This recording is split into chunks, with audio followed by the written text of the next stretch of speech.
Okay, thank you very much. Welcome back to the session. Let's start the second lecture of mine about growing interfaces, especially the KPZ class.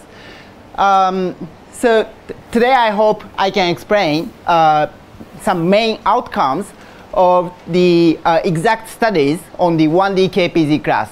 Especially, I like to explain how interface problems may be related to concepts like random matrix distribution, such as the GUE trace rhythm distribution, as you heard already several times in this school. So before starting, I'd like to remind you that all lecture slides and references are available at this link. So you can always download, and it helps you focus on what I say. Okay, so let me start by recalling some of the main things I explained in the first lecture. So I explained that growing interfaces typically have scale invariance. Scale invariance means that suppose you have an interface, it grows, it lengthens, suppose it lengthens, and suppose you take a picture, snapshot of the interface at some time t. You still let the interface grow, and at later time, let's say t prime, you take another snapshot, okay? And this is a snapshot.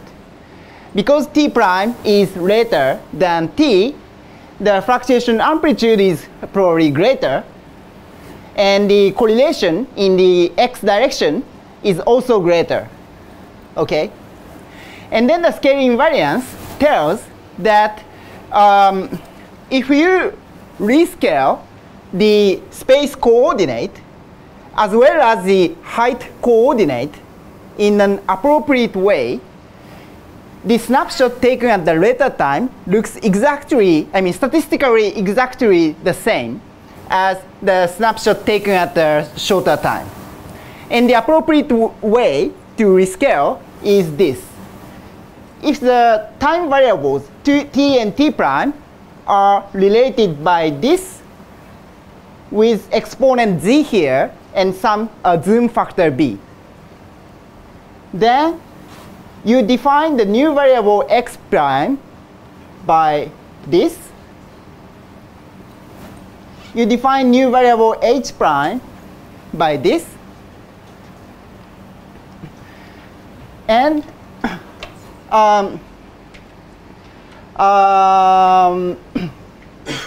and if you see the new interface in the newly defined variable, then it looks the same. Maybe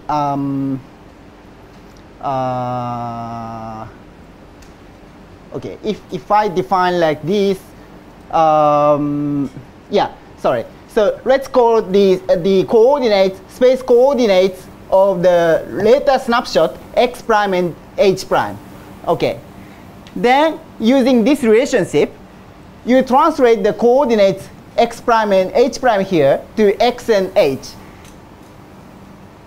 And then you plot as a function of x and h, and then it will look exactly the same as this one, statistically speaking.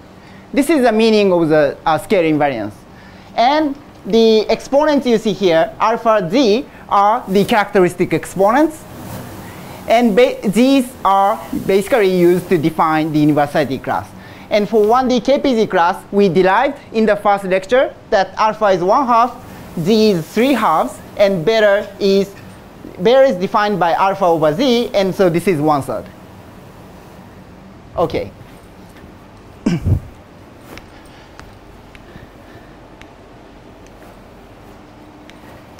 Yes. And then in the last part of the last lecture, I explained the stationary state of the 1D KPZ equation. And the conclusion is that it can be described in terms of the Brownian motion.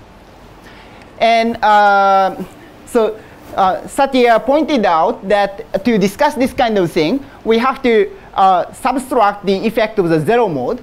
The meaning is that, so this h is our height variable, and you subtract the spatial average of h, let's say, from your height variable. So this is the height relative to the zero mode. And then this h relative may be described by this kind of Brownian Brownian probability measure. And in the last lecture, we used this fact as well as the mapping to the noisy Vargas equation. We derived the set of the exponents I wrote on the blackboard. Okay. And then let's start today's lecture. So we were on the way to explain how to define the KPZ equation. In the last lecture, I explained that the meaning of the KPZ equation is actually quite tricky because you have a white Gaussian noise which is undifferentiable everywhere in space and time. So H has a very irregular structure. But you say we have to take the spatial derivative. And this nonlinearity term says that we have to take square of the gradient of H. And this is basically diverging. So it's problematic. So the question is how to well define the KPZ equation. OK, now let's start. And as I said in the first lecture, please ask questions anytime you want. OK?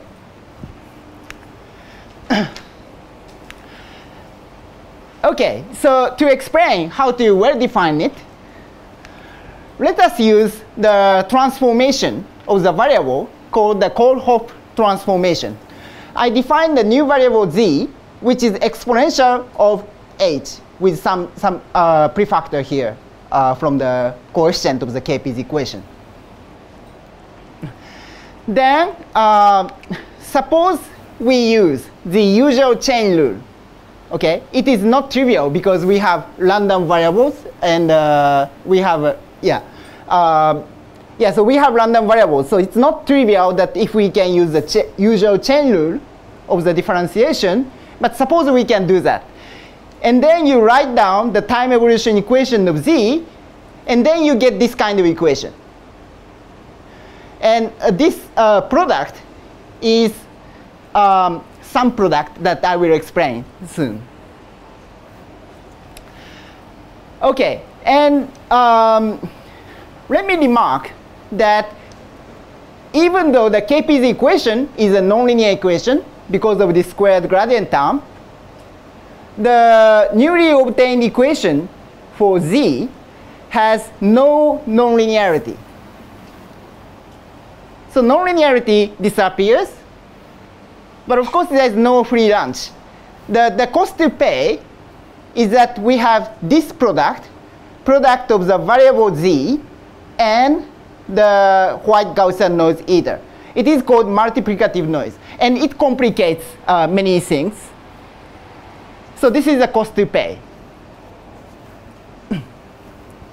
And but this equation for z is in a sense simple. I mean, it looks like the diffusion equation, or if you want the heat equation.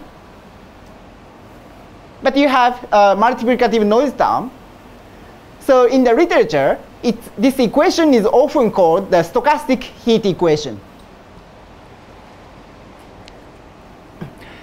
OK, and then how to appropriately deal with the multiplicative noise term.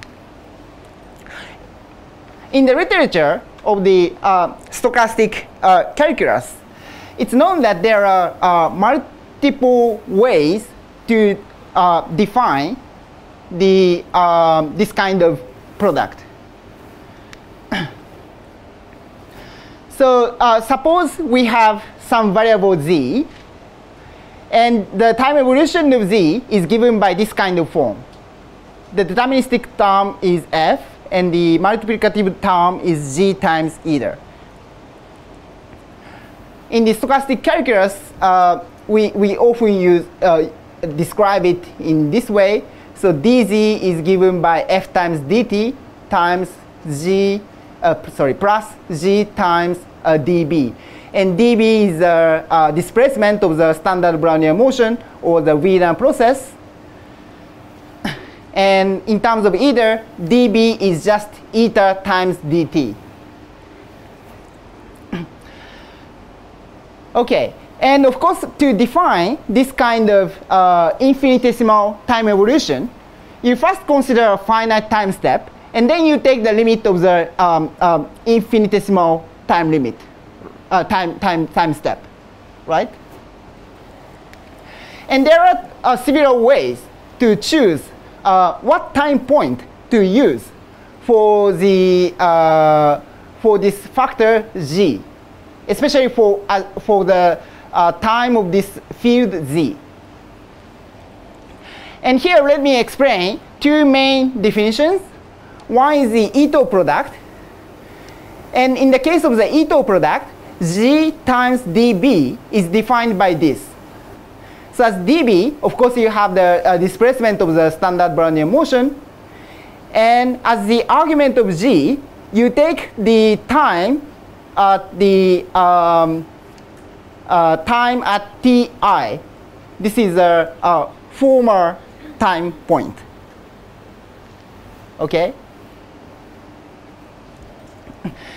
And in the sense of probability, this is simple because g of zti and ti is set already at time point ti. On the other hand, bti plus 1 minus bti is only determined by what's happening during time ti and ti plus 1. So the point is that the two factors of this product are statistically independent. So you can deal with many things very simply. That's the advantage of the Ito product. But actually, if we use the Ito product, it's known that we cannot use the usual chain rule of the differentiation. Okay, now let me explain the second often used definition of this kind of product. That is Stratonovich product. It's often denoted by G, and you use this circle symbol to mean the Stratonovich product. And this is the definition. Instead of using z at ti, here you use the mean of zti and zti plus 1. Sorry, this is typo of I plus 1. So this is the Stratonovich product. Now g here and displacement of b are not statistically independent anymore. However, it's known that with this Stratonovich form, you can use the usual chain rule. That's the advantage.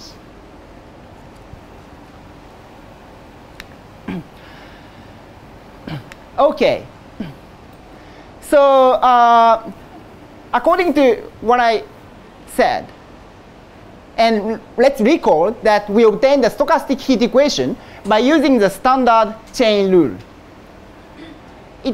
It follows that the product we had in this stochastic heat equation should be interpreted as the Stratonovich product because we use the chain rule.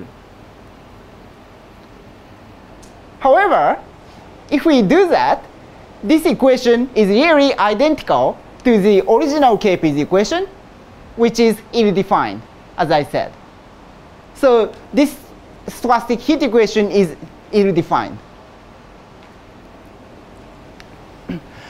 And to see that, let us consider, instead of the white Gaussian noise, let's consider some correlated noise, eta kappa.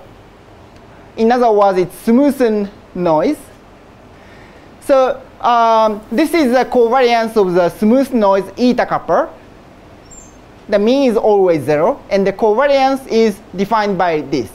If it were white Gaussian noise, you have delta function here for x, But instead of the delta function, you have some function, capital delta kappa, which has a smooth form like this, unimodal function. And specific functional form is not important, but we can just choose this kind of form if we want. Okay?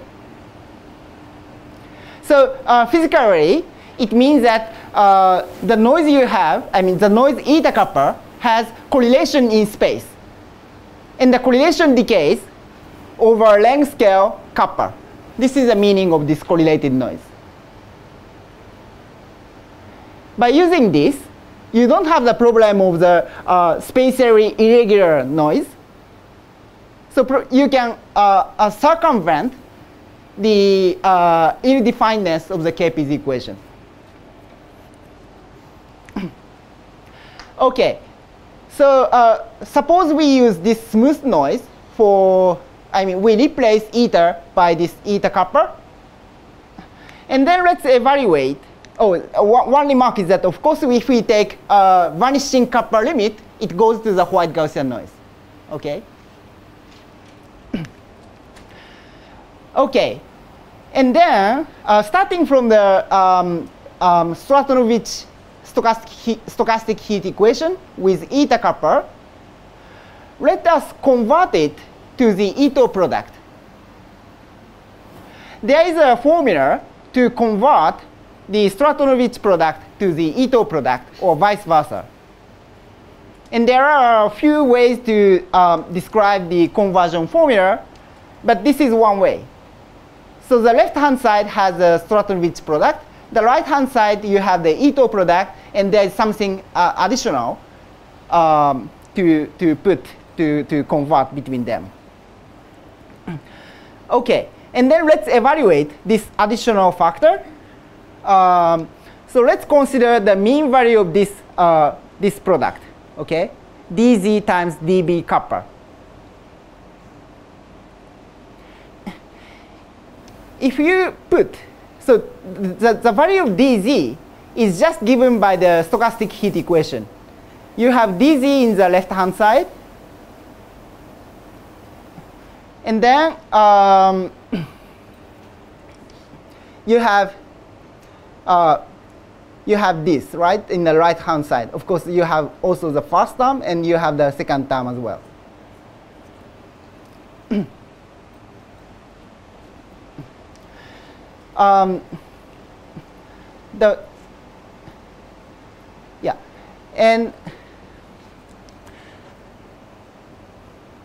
And the first term is not the problem because what you have here is the Ito product. So by using the fact that the Ito product can be decomposed, I mean the two factors of the Ito product are statistically independent, you can show that the contribution from the first term vanishes. And for the second term, you have this, right?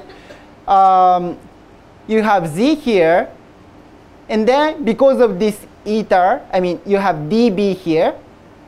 So you have dB kappa xt from this, and you have another dB kappa xt from this. And this is nothing but the covariance at the same x, same t. So according to the definition of the covariance, you have this. Delta kappa at 0, right?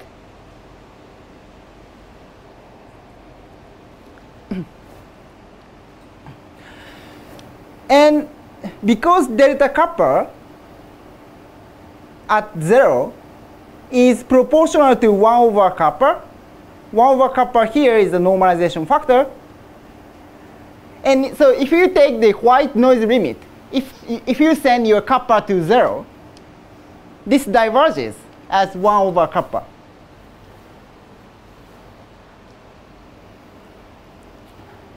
So as soon as you take the white noise limit, you have divergence here.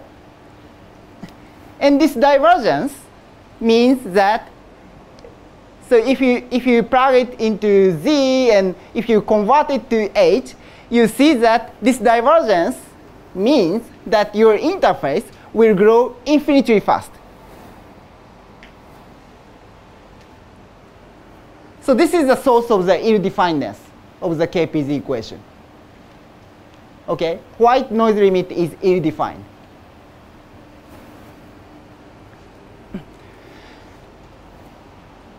So it is a bad news that KPZ is ill-defined, but it's not too bad in the sense that it seems that this is the source of the ill-definedness, and it tells that your interface just grows very fast with some mean speed. I mean, the mean speed seems to diverge according to 1 over kappa, but it's just mean speed. So if you ride on the co-moving frame, maybe this divergence, this singularity, may be gotten rid of.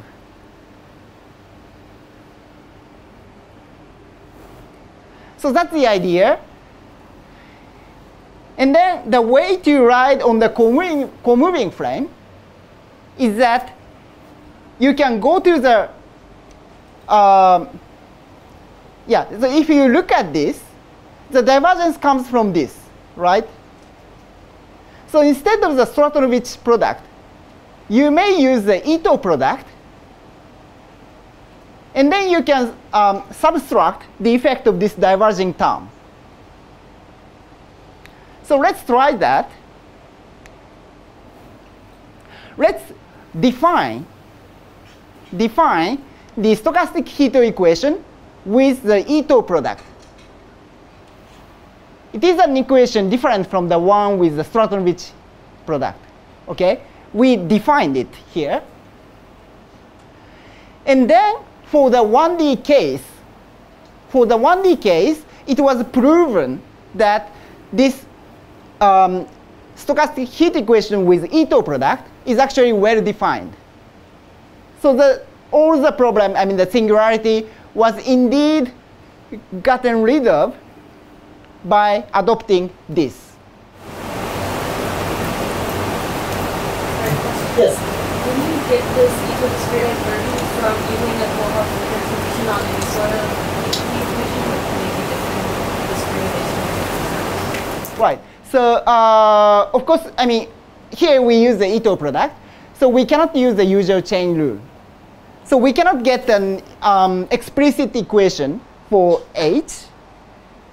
I mean, if we write it, then we will have something like minus infinity times time. So it doesn't help, right?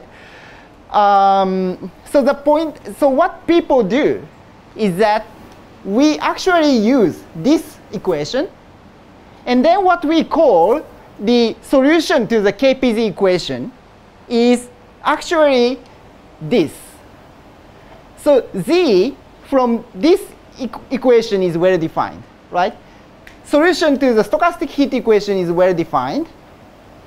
So this Z of xt, the solution of Z, is well defined. And then by using this solution, we define H by log Z, basically. This is what we call the solution to the KPZ equation.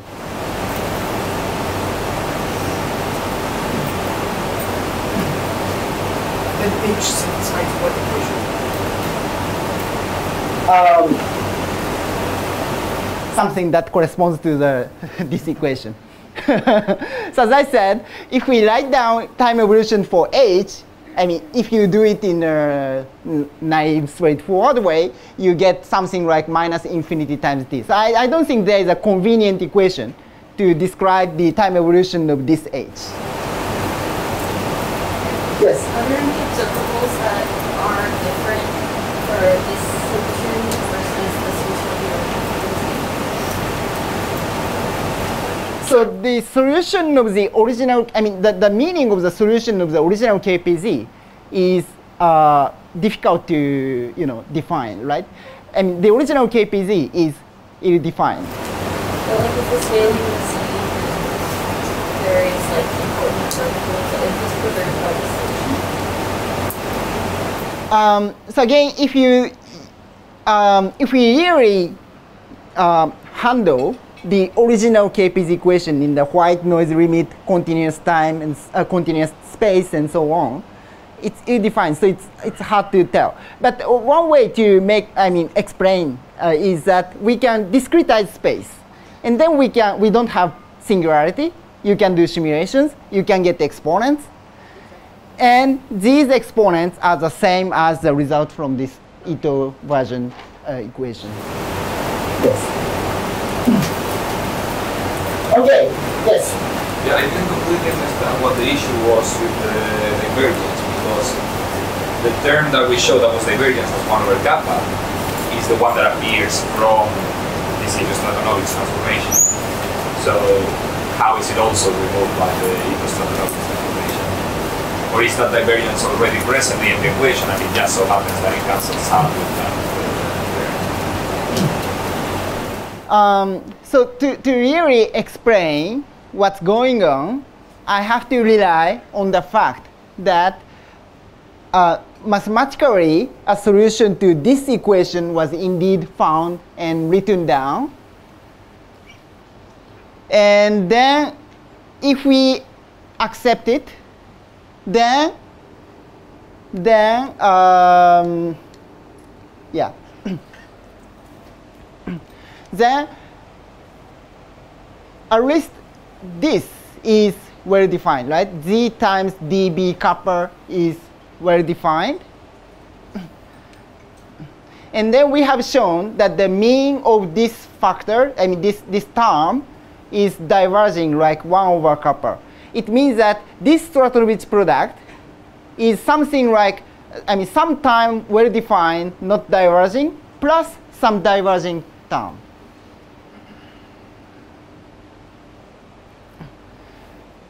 So yeah, then of course it means that the Stratonovich version of the stochastic heat equation has diverging term in the right-hand side, and it has a problem.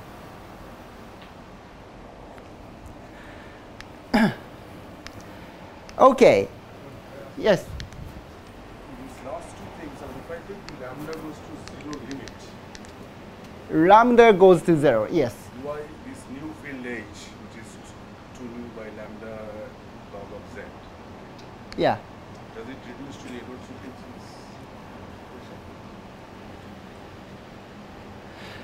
frequencies? This is tricky question because so the solution of the KPZ equation here is usually okay. It's of course it's for finite for any time. Okay, I have to check the literature. But if the solution was justified only for large enough time, then the time is way larger than the Edward Wilkinson KPZ crossover time. So we already take the limit, and then we cannot go back to the Edward Wilkinson regime anymore after the scaling limit. Yeah, so it depends on for what time scale the solution of Z is formulated. Okay, so let's go to the next chapter. And this chapter 4 is the main chapter of my lectures. I will explain here main outcomes of the mathematical or exact studies on the 1D KPZ class. So here, the main outcomes are the distribution properties of our interface fluctuations. The question is, suppose you measure interface fluctuations, what kind of distribution you will find in the fluctuations of H? It is a strongly correlated problem. And there is also correlation along the time axis. So we don't expect that the central, the Gaussian distribution in this case. And then what kind of distribution will describe fluctuations of H? That's the question. And in the case of the 1D KPZ class, it has a nice solvability structure. More specifically, actually many models have integrability. And thanks to that, solutions were found exactly and mathematically rigorously. And solutions were found for many models in the 1D KPZ class. I cannot make a complete list of such models, but here I just show some representative models. And this list includes a model called asymmetric simple exclusion process. This is a famous model for the stochastic particle transport. Another model is polynuclear growth model. And actually, the KPZ equation itself is included in the list. So the KPZ equation was also solved exactly for the 1D case. And all these gave consistent results. Consistent means that the distribution found in these models was the same. So the distribution seems to be universal. And correlation functions are also universal. Yeah. So main consequences are, again, distribution correlation functions were obtained explicitly. And simultaneously, very rich and deep mathematical and theoretical structure was found and developed. For example, relation to random matrix theory was discovered. And also, there is a concept that I call universality subclasses. So actually, the resulting distribution and correlation functions are not always the same, but actually it can depend on the choice of the initial condition. Depending on what initial condition you use, the resulting distribution may be different. I will explain that later. Okay, so to explain that, to explain what kind of distributions are found, let me use one model from this list, which I think is useful to explain the concept, and that is the PNG model here, polynuclear growth model. So let me explain what the polynuclear growth model is. So in this model, suppose you have a initial flat substrate. And the time evolution rule consists of two rules. One is that you have random local nucleation. So your space X is continuous. Okay, your space X is continuous, and there is a chance to get a nucleation everywhere in space at some constant probability per unit length and per unit time. When the nucleation occurs, then the height at that point increases by 1. Okay. You have flat substrate, nucleation occurs, just the height at that particular point increases by 1.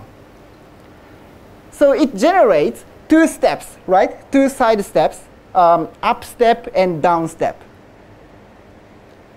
And then the steps are assumed to move laterally at constant speed. So the nucleation results in it generates expanding plateau. Okay. So that is what I depicted here. You have expanding plateau, and of course, in the meanwhile, you may have other nucleations at other points, and you can also have nucleation on top of the expanding plateau. Okay. And when two plateaus meet each other, they just coalesce. So they merge. Okay. In other words, two steps, when two steps meet, they annihilate. And there's no fragmentation. no fragmentation. Okay, so that's the model. And we assume that our space is infinitely large, and you have nucleation everywhere. So of course the interface is quite fluctuating, but on average it is flat, right? Okay, so from this model, flat interface is generated. Now, of course, flat interface is important. But if you recall some experimental examples I showed in the first lecture, it is also usual that an interface, I mean growth process, starts from a point in plane. And in that case, it generates a circular interface, right? And actually, it's not difficult to make a circular interface in this model. We just need to add one constraint. The constraint is that we restrict the location of the nucleation events within this region. Oh, by the way, I didn't explain, but I set the nucleation rate being 1. And I also set the speed of the step propagation at 1. And in this unit, here my constraint is that nucleations can occur only within this region. And it amounts to, so suppose this is the size of the substrate we have, I mean supporting substrate. Suppose we have a substrate, and the size of the substrate expands as time grows, as time elapses.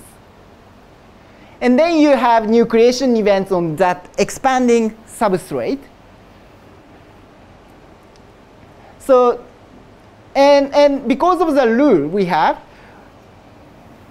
I guess you can imagine that the height at the edge of the expanding substrate is always 0, as suggested by this sketch. So your interface now is pinned at 0 at the edge of the expanding substrate.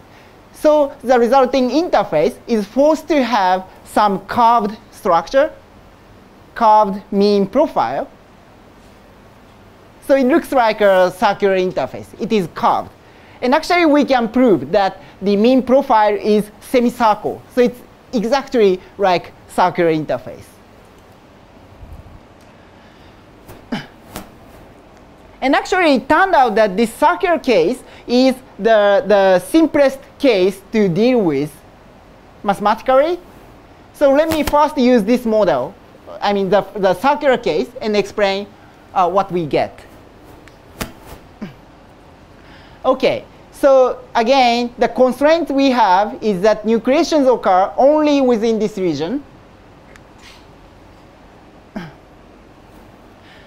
And then we can express what's going on in the space-time plot. In my space-time plot, horizontal axis is x, and the vertical axis is time. Here is the origin. And then the constraint that nucleations occur only in this region can be shown by these diagonal axes, right? Only above these diagonal lines, you can have nucleation events, right? And the nucleation events are depicted by black dots. And nucleation results in the expanding steps. I mean, it results in an expanding plateau with 2 steps, right? 2 side steps. So the space-time location of the side steps are drawn by these thin black lines. Okay, these are again diagonal lines by definition. They propagate at speed 1, right? And when 2 steps meet each other, they annihilate. Annihilation event looks like this. OK, and then suppose we are interested in the height h at time t and position 0. So this is a location in the space-time plot of, position 0 and time t is here in the space-time plot. And in our model, the speed of light is 1. Okay? So because of the, so all events that may affect this space-time point should be located below these light cones. Okay? So all we need to consider are nucleation events inside this square region. Okay? Okay, and then we are interested in the height at that space-time point. And if you notice that, so in this space-time plot, when we cross the thin black line, the height increases by 1. Because the thin black line shows the location of the step, right? Propagating step. When your propagating step passes given position x, the height at that position increases by 1, right? So each time you cross the thin line, your height increases by 1. Okay, yes. So with analogy here, it's much well. S and R are rolled lines.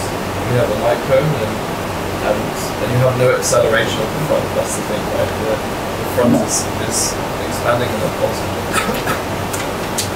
There's no acceleration, it's just the speed of light. Right, no acceleration, yes. Okay, and then h at this position is the number of thin black lines to pass when you move from the origin to this space-time plot, right? In this case, h is 3. Just because you need to cross thin black lines 3 times.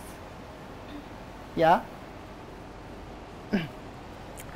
Okay, and this is equal to the following. So suppose, let's consider a kind of polymer or just a string.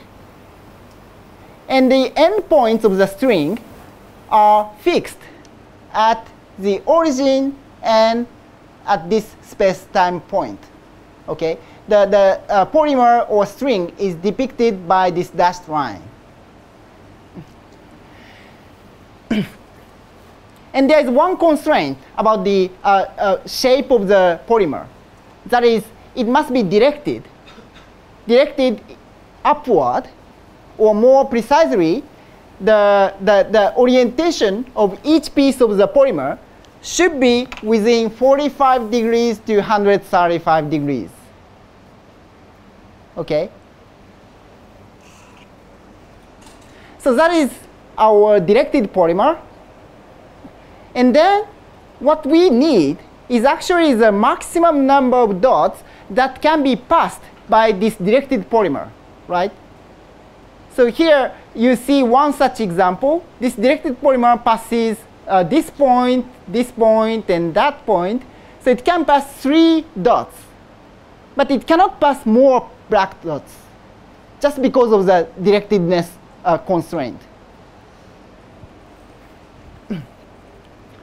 Okay, and this is called the point-to-point problem of the directed polymer. Point-to-point because it starts from a point and it ends at a point.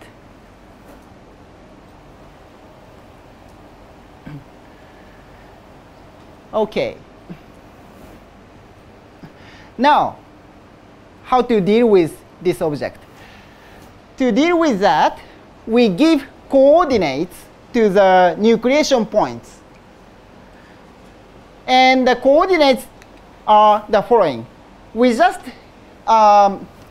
give coordinates according to the index of the location along each diagonal axis. So suppose along the r axis, the first one we have, the smallest coordinate, R coordinate of the nucleation point is this one, right? It has the smallest R coordinate, so I give it 1. The second one is this one, so its R coordinate is 2. Then 3, 4, 5, and in this example we have 8 nucleation points, so R coordinate goes up to 8. This is just an index, okay? And we can do the same for the S-axis.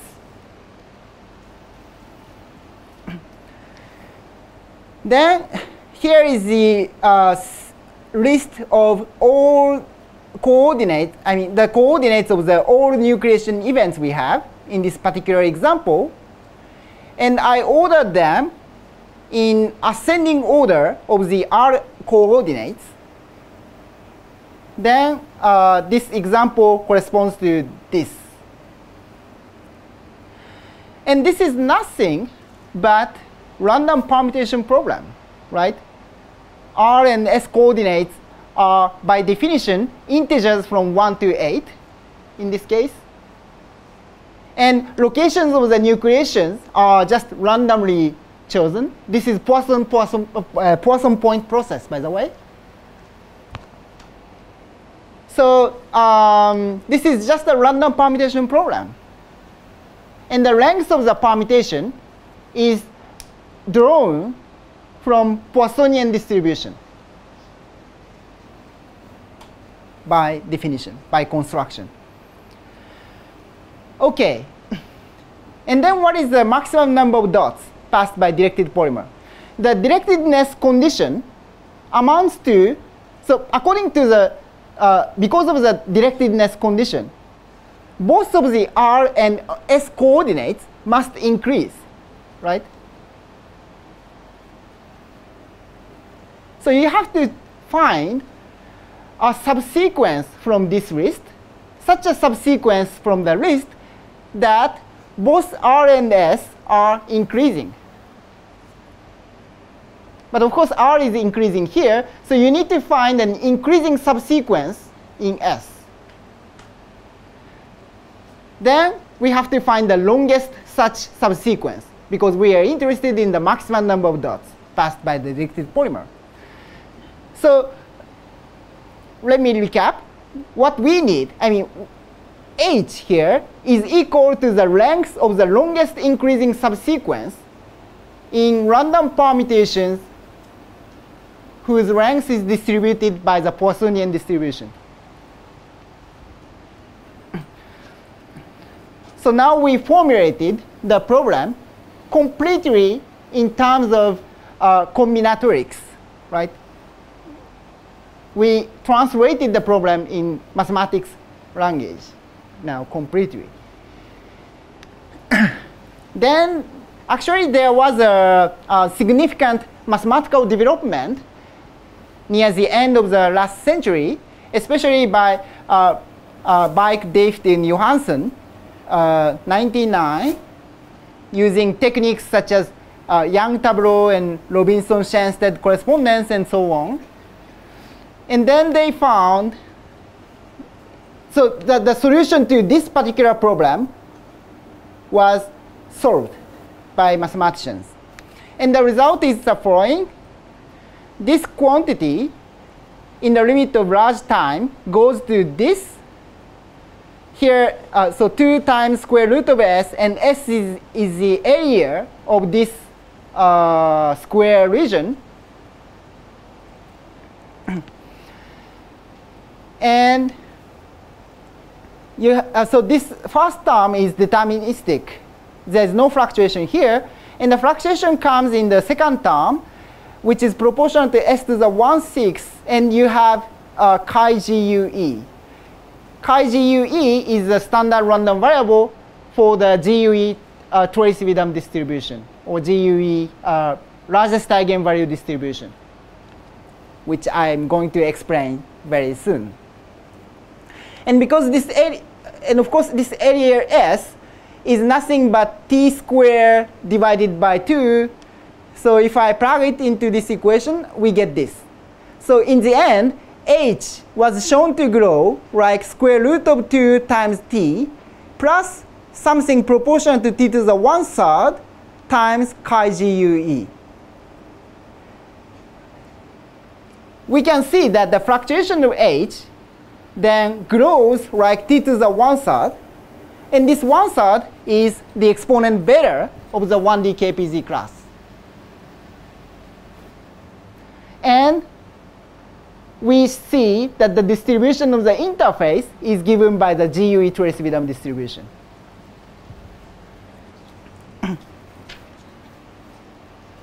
Okay.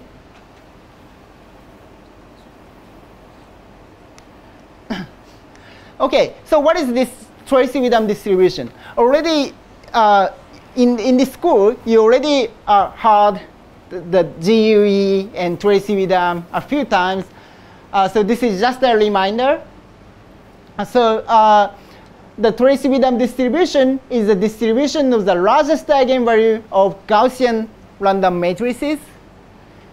And let me explain the case of the Gaussian unitary ensemble. As Sylvia explained in her first lecture, in GUE, we consider a complex Hermitian matrix. And because of the Hermitian condition, Aij is equal to the complex conjugate of Aji, and it has both real part and imaginary parts. And both of them are drawn independently from the Gaussian distribution with mean 0 and some variance. And in my definition, I would like to set the variance to be n half. This is just a choice. I mean, you can choose something else, and the result is the same. You can rescale and. Okay, and so off-diagonal elements are like this. And about the diagonal elements, these are real numbers, and you draw it from independently from the Gaussian distribution with mean 0 and variance n.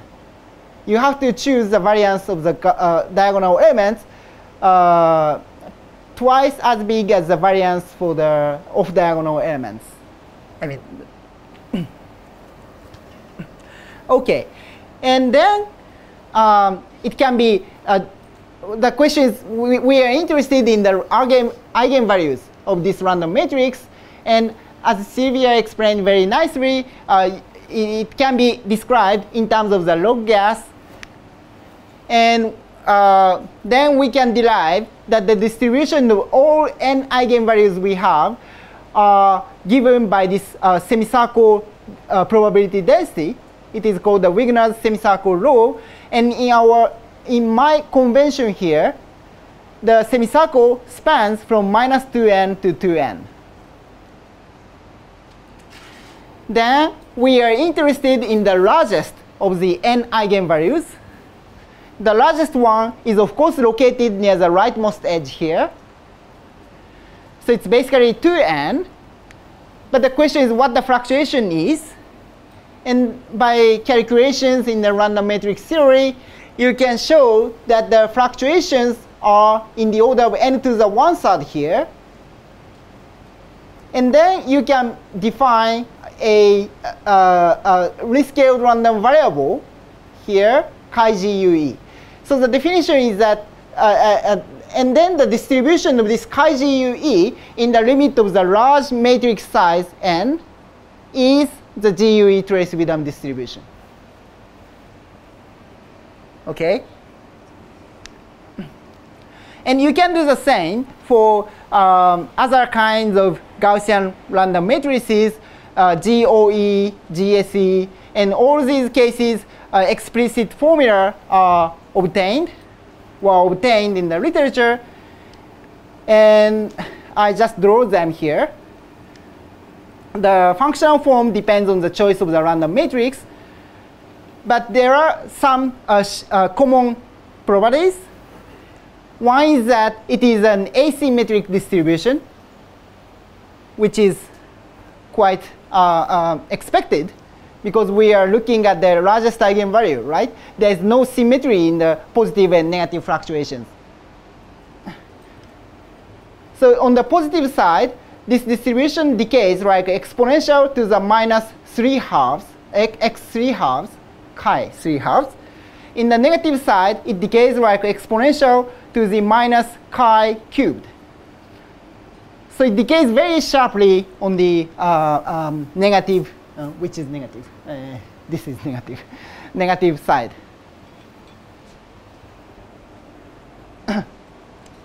Okay. And then let me give some remarks on the GUE trace-rhythm distribution. First, explicit formula. Some explicit formulae are known for the GUE trace-rhythm distribution in the large matrix size limit, of course. One is that, one is this, using something called Fredholm determinant. We are interested in the probability that this random variable becomes smaller than some given s. And it is known to be described by this kind of determinant. And here, PS is just the projection. And KAI is something called Airy kernel and defined by this.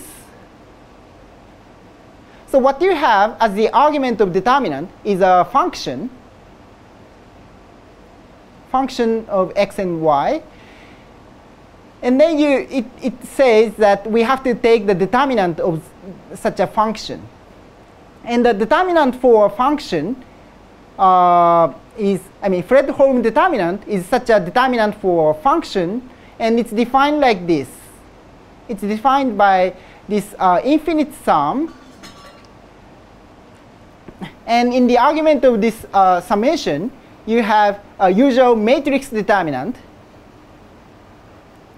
And the matrix here has a size small n. So it can be expressed as an expansion in terms of matrix determinant.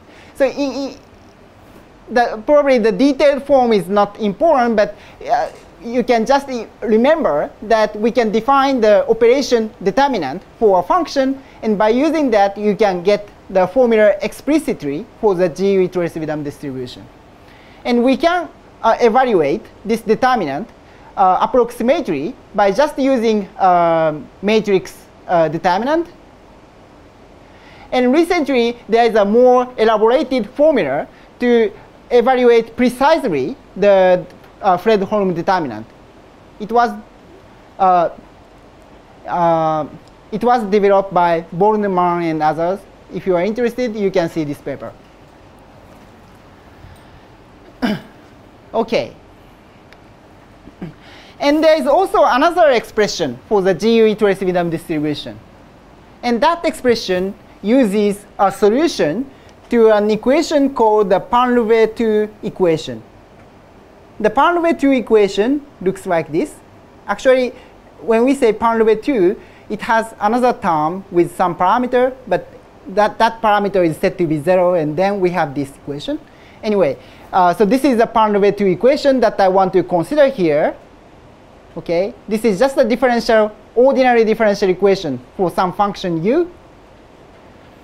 And then its solution, we consider its solution, globally positive solution, ux.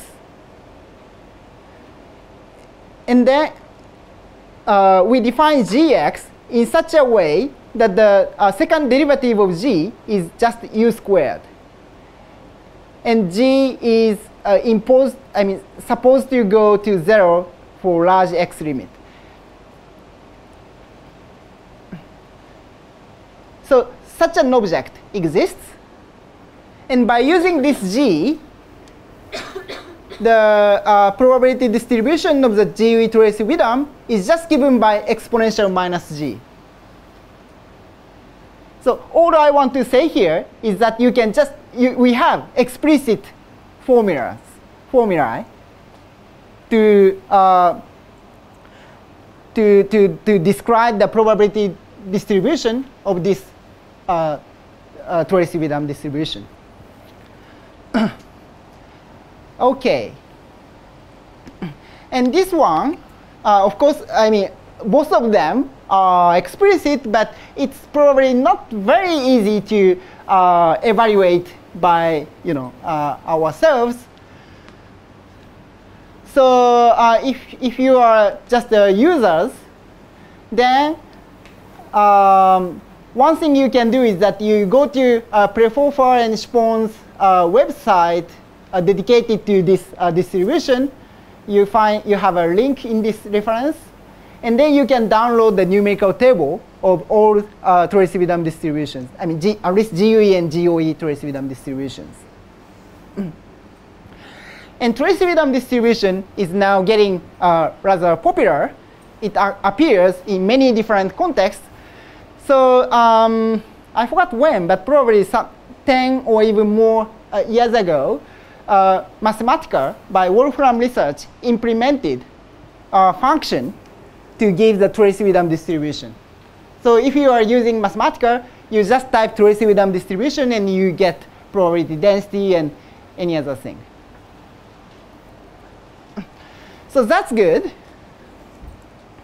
But actually, there is one problem in the Mathematica's Tracy-Widom distribution. That is, it's wrong for GSE Tracy-Widom distribution. So this red line is a GSE Tracy-Widom distribution drawn by Mathematica, and the blue lines are corresponding largest eigenvalue distribution. For GSE, we have to take self-dual Cartesian random matrices, and it differs. Actually, the correct distribution is given by multiplying this factor to chi defined by Mathematica's Tracy-Widom distribution. But actually, it is not the fault of Wolfram Research. It comes from a typo in Tracy and Widom paper on the GSE Tracy-Widom distribution. I believe it is a typo. So yeah, and that typo is actually quite influential, and it spreads quite a lot in the literature. But yeah, I just want to remark that we have to be careful when we deal with the GSE Tracy-Widom distribution. OK, so anyway, this is a definition of the Tracy-Widom distribution, especially GUE Tracy-Widom. OK?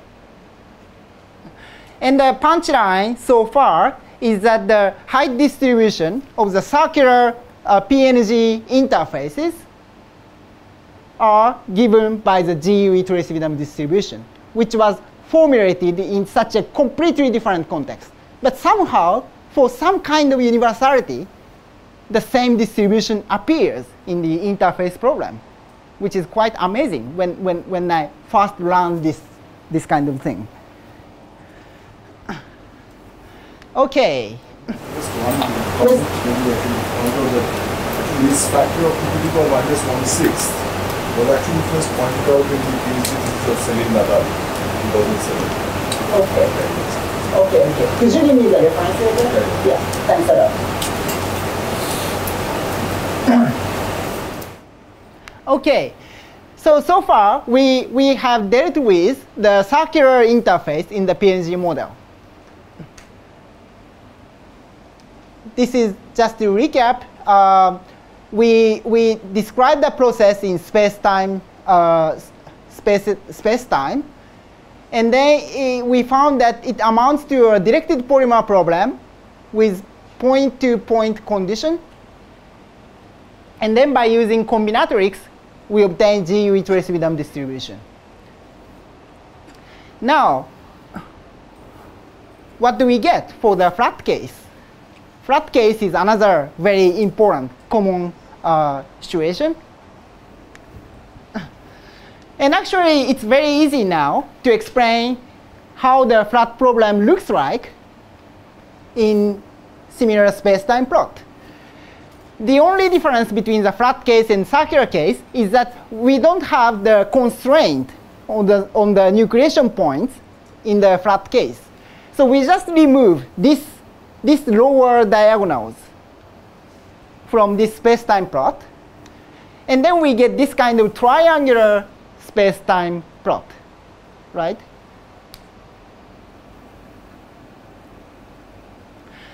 In terms of the directed polymer, now your lower endpoint of the directed polymer can be anywhere. It's not fixed at the origin, but it can be anywhere along this line. So this is called the line-to-point problem of the directed polymer. Now, how do you solve this problem?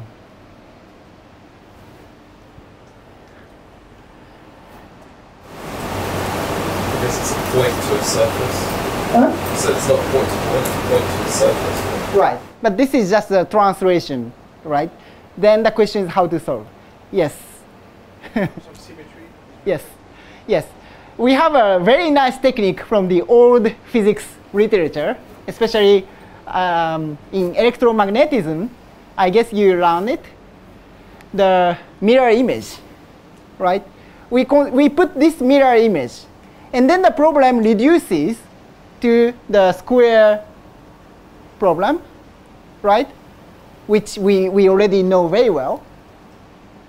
But of course, one difference is that because this is the mirror image, we have up-down symmetries in the nucleation points, right? It amounts to some reflection kind of symmetry in the random permutation problem. And remarkably, mathematicians also solved this problem. And it turned out to change the corresponding matrix ensemble. Now it's not GUE anymore, but it turned out to be GOE. Actually, whether GUE or GOE is related is it's actually the classical physics example of random matrix theory is the gap distribution of eigenvalues of nuclei potentials. And there we have similar correspondence. I mean, depending on whether we have time reversal symmetry or not, you may have GUE or GOE. GOE if you have time reversal symmetry. So the result looks quite analogous. Because of the time reversal symmetry, you have GOE in this case. But of course, we have to be a bit careful because the H for the square problem, I mean circular case, amounts to twice H for the flat case, right? Our H here is the number of points from this center line to the upper end point. You put the mirror image, so the number of points from the lower end point to the upper end point is now twice H. So we have to be careful about this little conversion, I mean little additional factor. And as a result, what we call GOE to reciprocal distribution in the KPZ context, I mean, what we get here is actually 2 to the power of minus 2/3 times the usual GOE to reciprocal distribution of the random matrix theory. But anyway, this is a bit of detail. So what we get is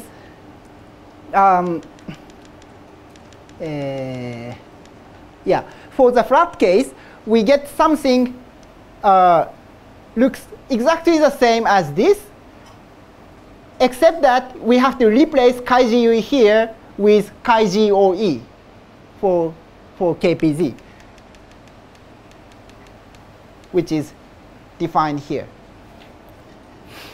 Okay, so the conclusion is that different geometries, whether we have flat interface or circular interface, results in different asymptotic distributions of the interface fluctuations. Yes? But the scaling is the same? Scaling is the same. Is this intuitive? Sorry? Is it intuitive?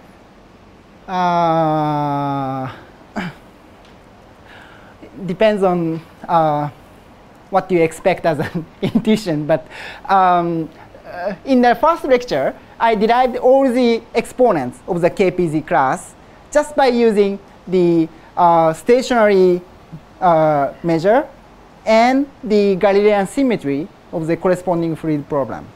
So we didn't need to assume anything about initial conditions. And then, of course, an underlying, implicit assumption is that from all initial conditions, interfaces will go to the same stationary state that I described in the first lecture. That's probably an implicit assumption.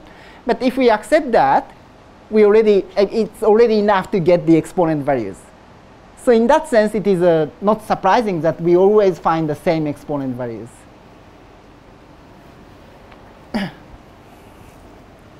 OK.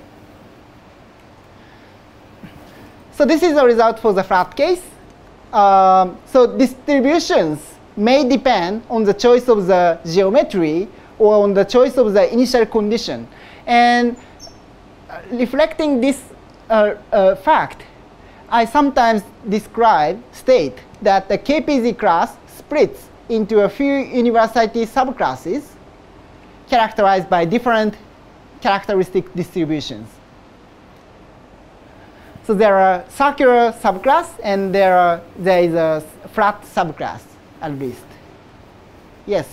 I'm just curious, for the circular case, can you actually write down a KPZ equation for the height field that produces a circular, like I guess you would work in polar coordinates or something like that? So actually, one important remark is that being in the KPZ class does not mean that the time evolution is described by the KPZ equation. It is something a bit different. So I don't know any work showing that the asymptotic time evolution of the PNG model can be described by the KPZ equation. Probably it's not possible. But just the two models, PNG model and the KPZ equation, these two models turn out to go eventually to the same fixed point that characterizes all statistical properties. Yeah. Yes. So are all the universality subclasses known? That depends on, to answer this question, I think we need to define what we mean by universality subclasses. And if we how to say, if I rephrase your question as follows. If we know all possible, all possible characteristic distributions that can appear in the KPZ class, then I would answer no, because there is some special initial condition.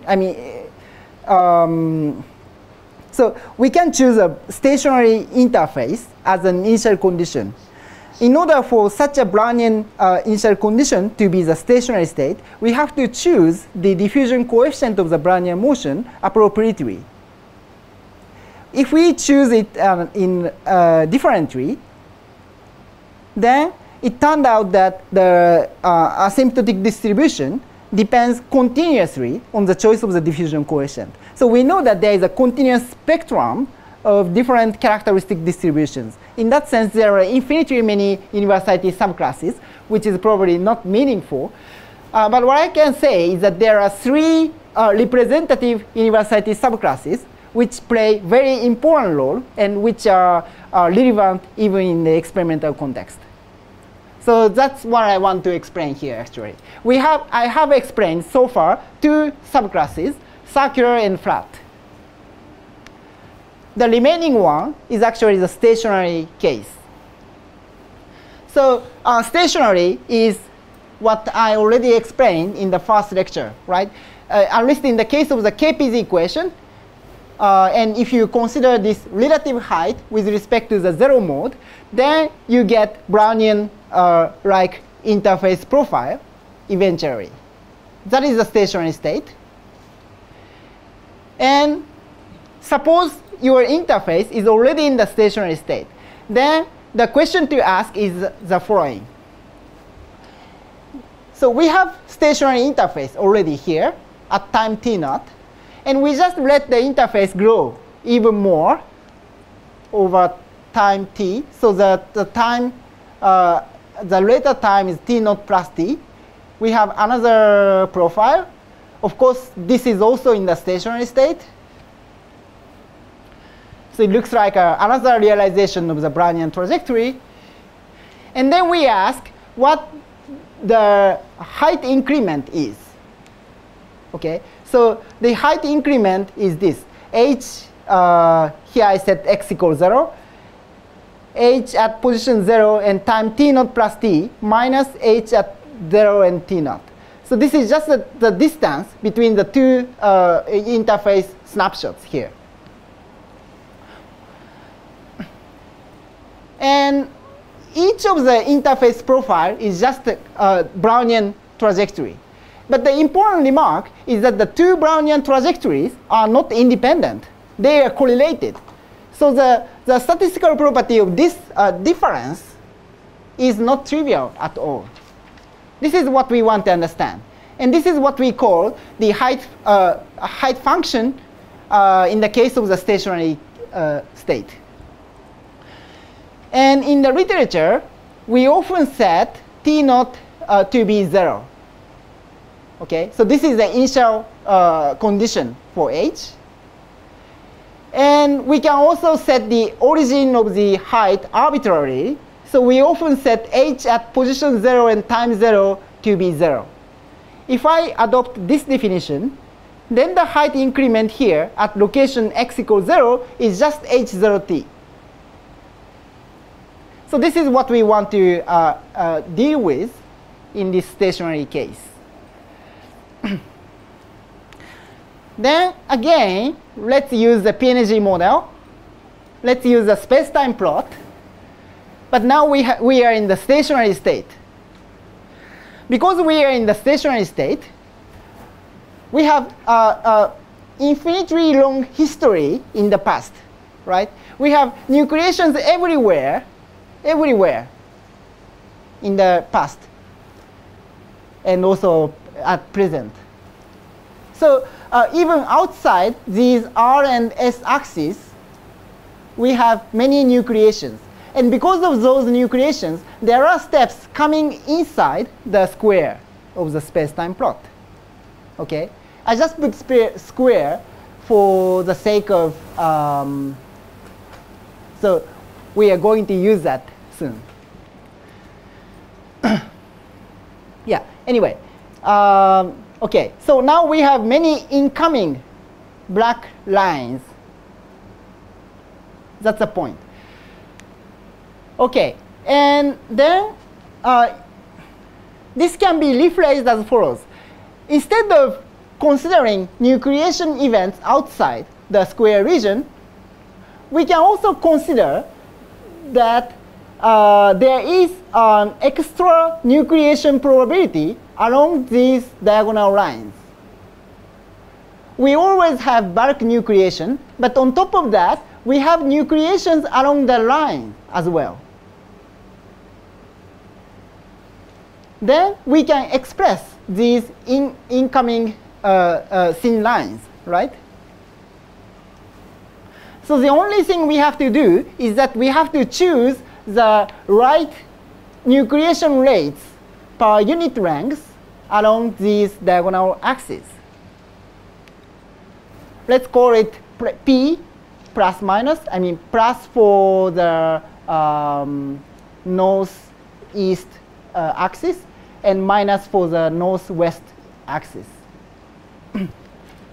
And it's easy to determine the boundary nucleation rate, P plus minus, by using the fact that we are in the stationary state. Because we are in the stationary state, the rate, I mean the probability of having a new steps must be equal to the probability of losing steps, right? The creation of steps and the annihilation of steps must be balanced in the stationary state. Okay, and suppose the density of the step, density of the upward step and the downward step, of course they are equal. So these are denoted by rho. And then rho, the step density is measured along the x-axis, horizontal axis here. So to convert that density to the density along the diagonal axis, we have to multiply square root of 2. And this must be p plus minus. So we have to determine the step density in the stationary state. And then by using the nucleation annihilation balance that I explained, the left-hand side is the nucleation rate. So the bulk nucleation rate is rho per unit length and unit time. So we have in the region in space-time plot with length dx horizontally and size dt vertically, the number of new pairs of steps is given by this, rho times dx times dt. This must be balanced by the number of steps to lose by annihilation event. Rho up step times dx is the number of upward steps in the length dx. And if this upward step meets the other downward step during time dt, then annihilation occurs. Oops. So the probability to find the partner step is given by this, rho downward step times 2v dt. V is the propagation speed of the step. And because the pair of the steps are approaching each other, so the relative speed is twice v. And over time dt, the distance is shortened by 2v dt, right? So if you have the corresponding down step during this length, then the annihilation occurs. So this equation just expresses what I said right now. And by solving this, you find rho must be equal to 1 over square root of 2. And so p plus minus that corresponds to the stationary state is just 1. Okay. So we have to solve this space-time plot with the boundary nucleation. Let's do that. So now we have boundary nucleations. So it's not obvious for the polymer I mean, there are basically two choices for the polymer. Okay, our polymer starts from this origin and ends at this point 0t. And this polymer wants to pass as many nucleation points as possible. Okay, this is the problem we have. Then it's not, the polymer has basically two options. One is that it jumps to the bulk immediately and try to get nucleation points in the bulk. This is strategy number 1. The strategy number 2 is that the polymer may choose to go along one of the diagonal axes, because on the diagonal axis there are extra nucleation events. So it can collect nucleation events along the diagonal axis, right? And then at some point it decides to jump into the bulk.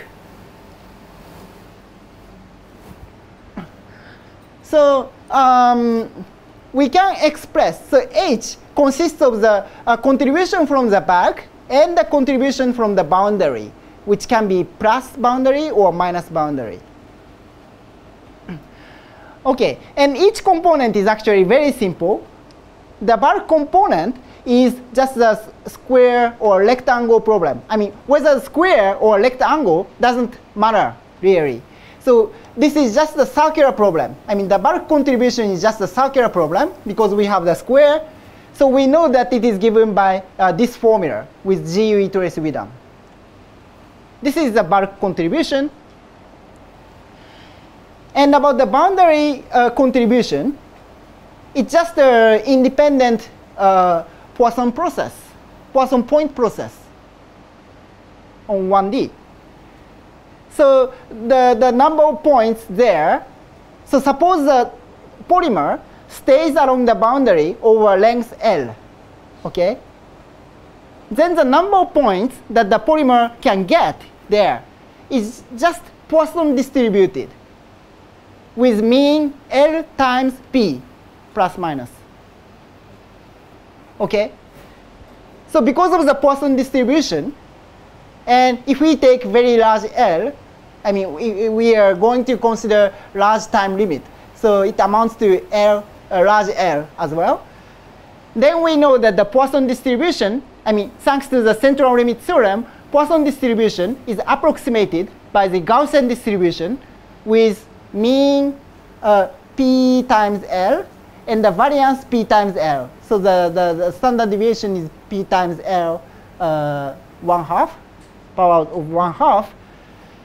So the boundary contribution is given by this. And we have the Gaussian distribution. Okay. And then the question is what L to choose in order for the polymer to get as many points as possible.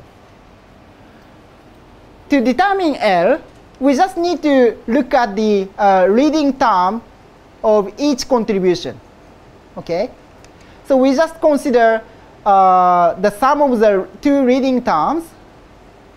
And if we take argmax, we get the optimal choice of L. And it's just very easy to solve this max problem. And it's expressed like this. Okay, so what it tells to us. If our P plus minus, so P plus minus is said to be a parameter here. If our P plus minus is smaller than 1, then this right-hand side gives a negative value. But of course, we cannot choose negative L. So it means that the polymer immediately jumps to the bulk from the beginning. Then it is just the square space-time plot we already solved. So this is the GUE trace-Vidam distribution. It's just a circular problem. In contrast, if either P plus or P minus is greater than 1, then we have some positive L max here. It means that the polymer wants to stay along one of the boundaries over some finite length. Then we have this Gaussian contribution. And because this exponent 1/2 is more is greater than the exponent we have here. So in terms of t, it is t to the 1/3, right? And the Gaussian prefactor is t to the 1/2. So Gaussian prefactor is dominating the prefactor from the bulk. So the Gaussian fluctuations are dominating. So if our P plus or P minus is greater than 1, then fluctuations essentially come from the boundary. So what we get is a Gaussian distribution for the height. Then you can see that P plus minus equal to 1 is the critical case, critical between the two cases. So the result is really not trivial. But again, thanks to great mathematicians, Bike and Rains formulated the distribution function corresponding to this critical case. And that is called the Bike-Rains distribution. Then we recall the values of the P plus minus that correspond to the stationary state. It was 1, right? So the conclusion is that for the stationary state, we get the Bike-Rains distribution as the characteristic distribution of our interfaces. Okay, so a few remarks on the Bike-Rains distribution. There is actually no known link, to my knowledge, to random matrix. So we cannot use the Lagrange of random matrix to express the Bike-Rains distribution. but there is an explicit formula using the Paul-Levé equation again. So by using the same U that I explained in a few slides back, we can define f such that the first derivative is minus u. And we use g, the same thing as a few slides back. And then the explicit formula for the bike length distribution is given like this. So again, the specific form is not important, but just some formula is obtained to get the bike length distribution. So let me summarize. What we learned today is that there are at least 3 cases in the 1D KPZ class: circular case, flat case, and stationary case. All these share the same exponent values here. Exponents are always the same, but the distributions are different. GUE trace down for the circular case, GOE trace down for the flat case, and the bike length for the stationary case. And they are universal, and believed to be universal in the 1D KPZ class. I mean, these characteristic distributions. Okay, so I'd like to stop here, and in my last lecture tomorrow, I will explain how they appear in other integrable models, and then I explain the experimental realization. If time allows, I also want to discuss spin models. Okay, thanks for your attention, and let's end here.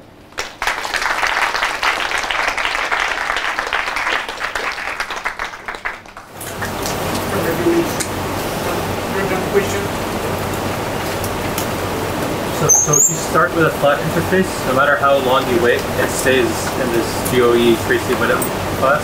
So I guess why do we call this stationary case stationary if it's not? I mean, it seems like initial conditions matter. So really, the stationary case just means starting with a Brownian motion. Is that what that means?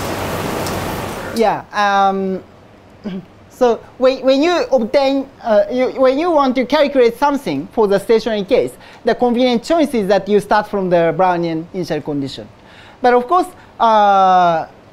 physically speaking, what I meant by the stationary, what we mean by the stationary state is, as the term suggests, right?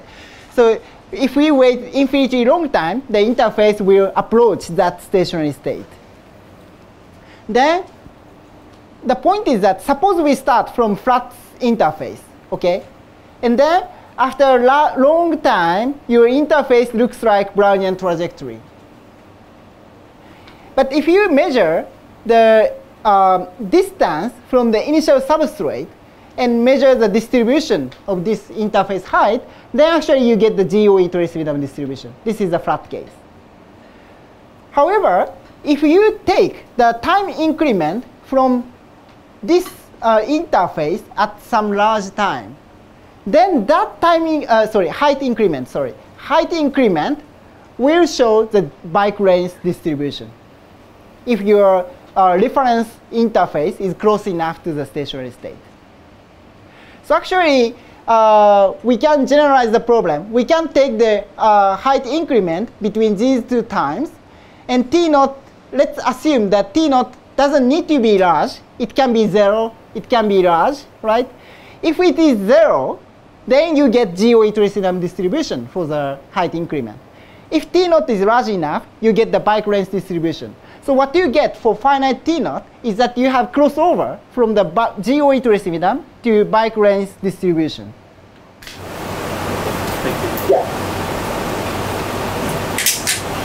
The universality subclasses, do they exist in critical application? So yeah, that's a good question. So in terms of the, if we remember the space-time plot, then the choice of the initial condition amounts to the choice of the boundary condition for the problem. Then it's not unusual, even in the equilibrium model, that if you choose some boundary condition, then the characteristic statistical properties may be affected by the choice of the boundary condition. In that sense, the concept of the universality subclass is not necessarily restricted to out of equilibrium cases. But what is nice here is that the boundary we are dealing with is actually the initial condition. And also, all these three cases are explicitly solved. We get explicit distributions for all cases. And it has also experimental relevance.